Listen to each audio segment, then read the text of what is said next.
এটা হচ্ছে super car remote control open the door. ছোট বাচ্চাদের একটা রিমোট কন্ট্রোল গাড়ি এটা, আপনারা নিতে চাইলে অবশ্যই নেবেন। ছোট বাচ্চাদের জন্য এটা হচ্ছে খেলনা গাড়ি।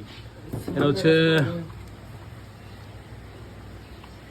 হচ্ছে রিমোট।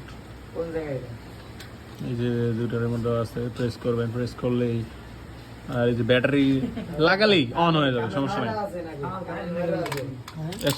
এক্সট্রা ব্যাটারি সহ দেওয়া থাকে। এবং হচ্ছে যে চার্জার দেওয়া আছে, চার্জার লাগাই আর চার্জ দিতে পারবেন, ব্যাটারি তো চেঞ্জ করা লাগবে না। এই যে দেখতে পাচ্ছেন, এটা হচ্ছে গাড়ি, এটা হচ্ছে এই যে সুপার কার, খুব সুন্দর। মানে বাচ্চা দেখলে বাচ্চা এটা প্রেম করে দেবে, খুব সুন্দর। যে এখানে আবার মনে হয় ব্যাটারি, এটা কি ব্যাটারি নাকি না? এটা ব্যাটারি? ও এটা ব্যাটারি না, এটা হচ্ছে মডেল। ব্যাটারি এখানে লাগানো জায়গা আছে। এই যে এখানে চারটে, একটা দুটো তিনটা চারটে ব্যাটারি লাগাইলেই গাড়ি ভ্যাঁ ভ্যাঁ করে যাবে খালি। তো আপনি নিতে চাইলে আপনি নিতে পারেন, সমস্যা নেই, খুব সুন্দর বাচ্চাদের জন্য।